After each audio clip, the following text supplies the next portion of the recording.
Hello, this is Mark here at Gary's Guitars in Portsmouth, and we're going to talk about tubes today. This one in particular, the 12AX7, or is it? That, put a pin in that. 12AX7 was a revision of the, so it's a triode preamp tube.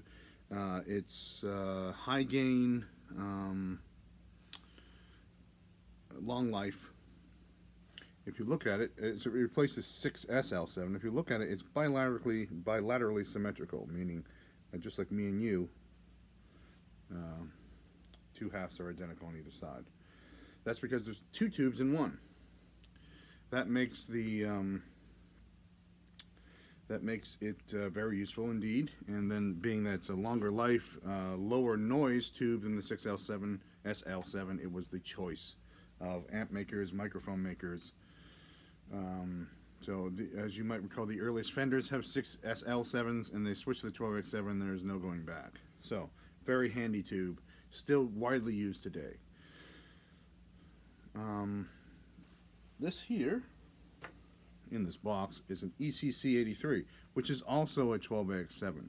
But I often get the question, what are the differences between the ECC83 and a 12AX7? And there's a lot of people who think they're actually a different tube.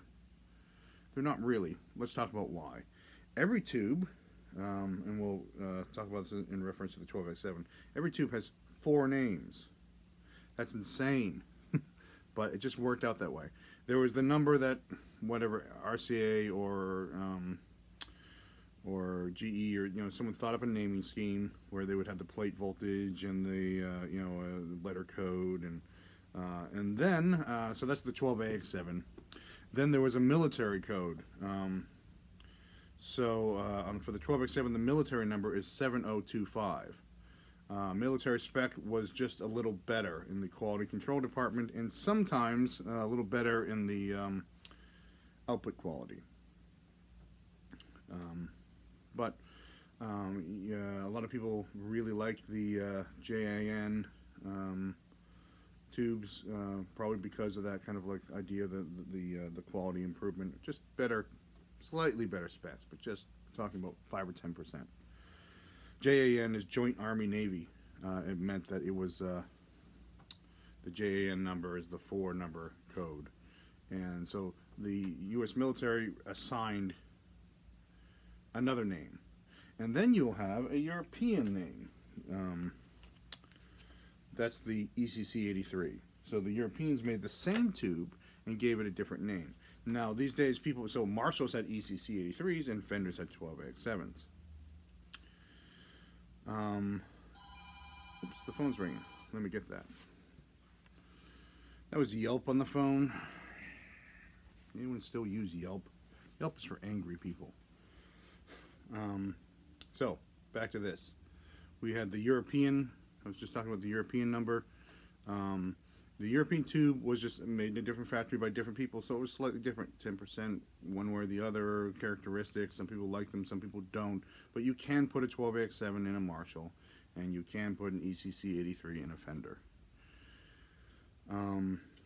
But they have different names, and they're slightly different, but they're essentially the same tube. And now there's also a Russian or Soviet designation, and that was the 6N2P tube, which actually, that's what this is.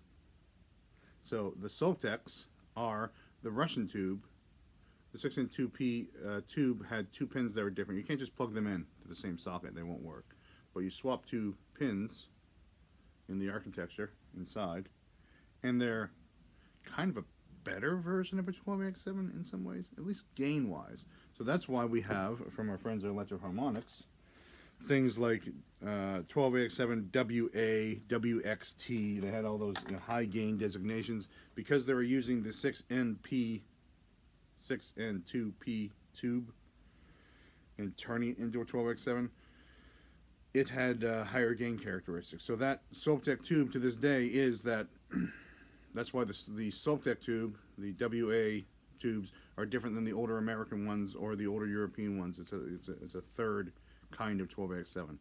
It's the most popular 12AX7 used out there. It's the best low-cost 12AX7. you can get them new old stock, military spec, or European Mullard and all that kind of stuff. But for what they cost, they're well made, usually dependable, long life. So that is the 4th designation for the 12AX7. What else should I tell you about them? I think that's enough for now. I'm going to try and make a few more of these videos that hope to explain things like this. Thanks for watching. Gary's Guitars, Portsmouth, New Hampshire. And, subscribe and like and see our Facebook and our Instagram and all that great stuff. See you later.